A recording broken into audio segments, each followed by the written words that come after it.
host, Robert. 2016 SummerSlam review. Wow.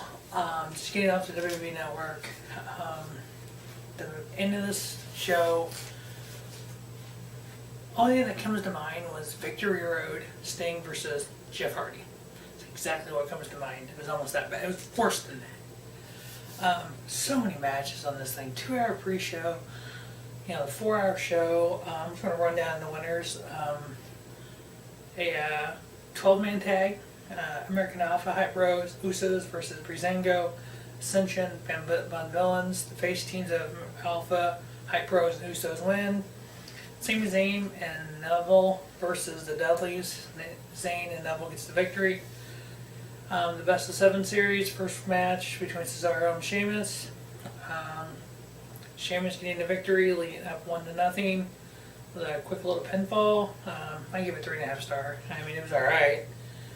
First match of the actual show, we had Enzo Amore and Big Cass versus the team of Jericho, Chris Jericho, Kevin Owens. Jericho getting a pinfall on Enzo. I gave it 3 stars. Next, we had the women's title on the line. We had champion Sasha Banks defending her title against former champion Charlotte.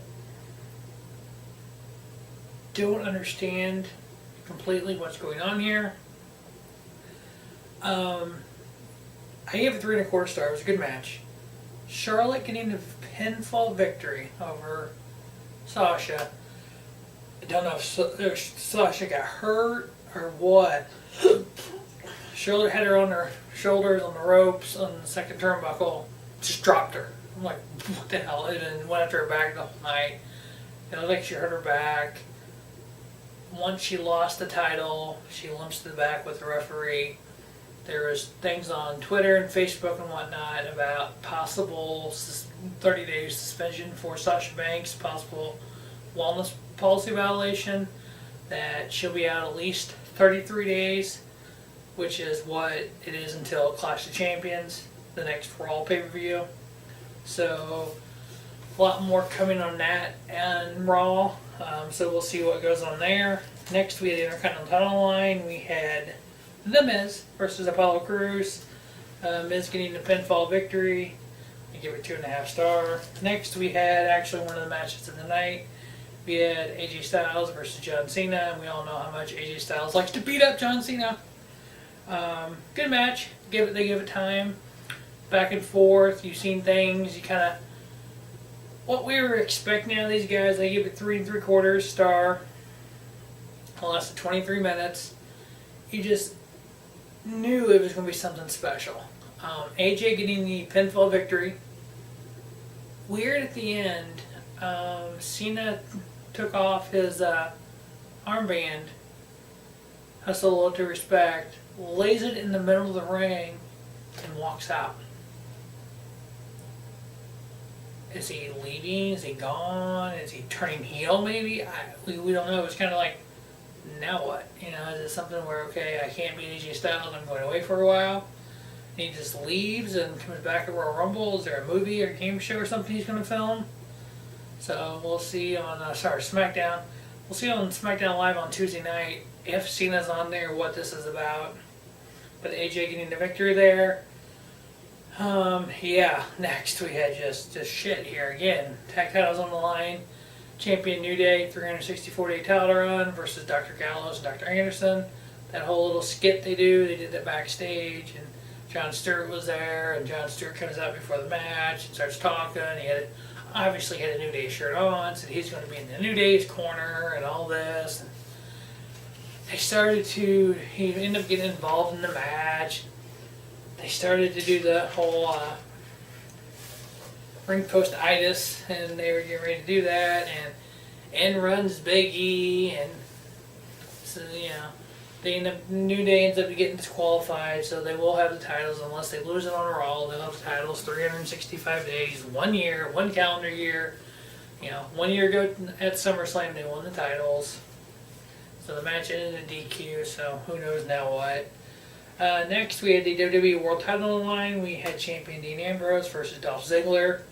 Solid 3-star match. This cheesy Dean Ambrose kind of gimmick is just kind of getting boring. Um, Ambrose is so much, character-wise, can be so much better than what he is. It's cheesy. Hey, I'm the champion. Cheer me. You know, it's just like, ugh. And just, yeah, him coming out in the wrestling boots and the blue jeans and the white beater. Really, it was a good match, so I give it 3-star. Ambrose getting the victory, retaining his world title.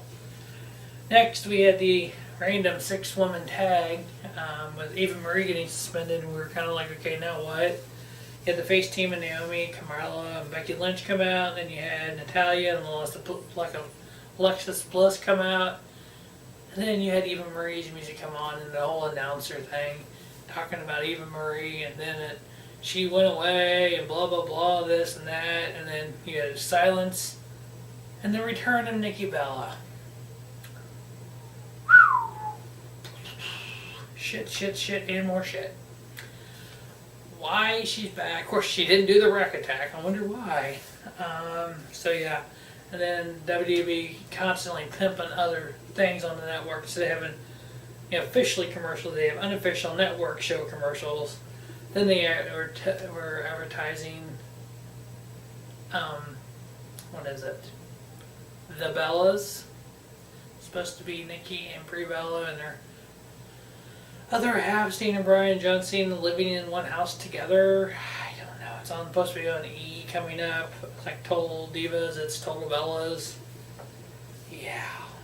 Of course, obviously, Nikki getting the return. So Nikki getting the pin on Carmella. 2.5 stars. All I really gave it. Nothing big. I thought it was a really good match. The Universal title. First time ever. Ugh, the ugliest title I've ever seen in my life. Oh my god. Why, WWE? Why do you guys make a title so damn ugly? Bring back the Skull and Crossbones title. Bring back the Spinner title, for God's sakes. This WWE Universal title is just horrendous. We had Finn Balor versus Seth Rollins. Good match. Question did come up in the Pulse Dungeon as we were watching the show. Why is the coup de grace okay, but the curb stomp was outlawed? Just throwing it out there. Finn Balor's allowed to do the coup de grace, but Seth Rollins is not allowed to do the curb stomp. Think on that one for a little bit.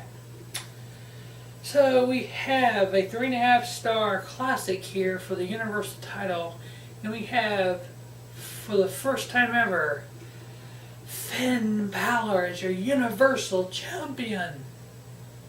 Yeah, I mean, I'm okay with it. Just push this guy to the moon, why don't you? Yeah. Yeah, and the fact that the next match came after that, the U.S. title came after your 2 world titles. We had Champion Rusev versus Roman Reigns. Well, Rusev attacks Roman Reigns. Roman Reigns attacks Rusev back. The two decide to brawl on the outside of the ring, and the match never gets started. And then the referee says, oh, he's not able to continue, so we didn't even have a U.S. title match. What happened? WWE go, oh crap, we overbooked the show just a little bit. We need to shit on this match. Let's just shit on the U.S. title and be done. But we put the 6 Diva tag match on here. But we had to have the return of Nikki Bella, which after Charlotte pinned Sasha, you could have had Nikki come out and have a stare down with Charlotte, since Charlotte beat Nikki's record of the title, and Charlotte took the title last year from Nikki, and now Nikki's back. Have that stare down and make that feud go ahead. Yeah, we can't do that. Now, the main event. The worst main event in WWE SummerSlam history? Maybe the worst main event in WWE history? We had the Viper, Randy Orton, versus the Beast Incarnate, Brock Lesnar. We had 7 suplexes, 1 F5, 2 RKOs, a DDT, and a table getting smashed. We had a gallon of blood in the ring, and we had a WWE main event SummerSlam match ending in TKO. Yep, you heard me right there, wrestling fans. We had a wrestling match end in a total knockout, TKO. This isn't MMA, this isn't boxing. This is WWE. Typically on a WWE wrestling match, DQ. Pinfall, submission, DQ, countout. I've never heard of a wrestling match ending in TKO before. But Brock Lesnar decided to just annihilate Randy Orton's head with his elbows and cut him. I mean, just horrible. He leaned his head up and his blood was running out. So whatever that spot was supposed to have been, should have been, could have been, it was horrible. And they ended up stopping the match and saying winner by TKO, Brock Lesnar. Are you wanting to keep Brock's streak alive so nobody beats the Beast in Carnage? Why? I don't understand. Alberto Del Rio, suspended 30 days wellness program. Paige, suspended 30 days wellness program. Eva Marie, suspended 30 days wellness program. Roman Reigns, suspended 30 days wellness program. Sasha Banks, possibly suspended 30 days wellness program. Brock Lesnar fails 2 UFC drug tests. You're good, dude. Here's a win for you.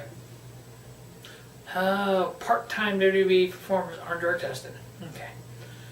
He just failed 2 drug tests. You don't have to drug test him. Suspend him anyway. Or do something to show your fans we care. You suspend these other people for using Adderall, but you don't suspend Brock Lesnar for known failed drug test. He is not a professional wrestler anymore. He's an MMA fighter. This is the crap you get from him now. Be done with him. Fire him, get rid of him, and move forward. Bring back a John Morrison. Bring in a Ricochet. Get a Shelton Benjamin back in there. Let's have a wrestling people in there, not this just gigantic, steroided up freak. As always, thanks for watching Robert's Sports Show. Don't just have a great night, have an American night.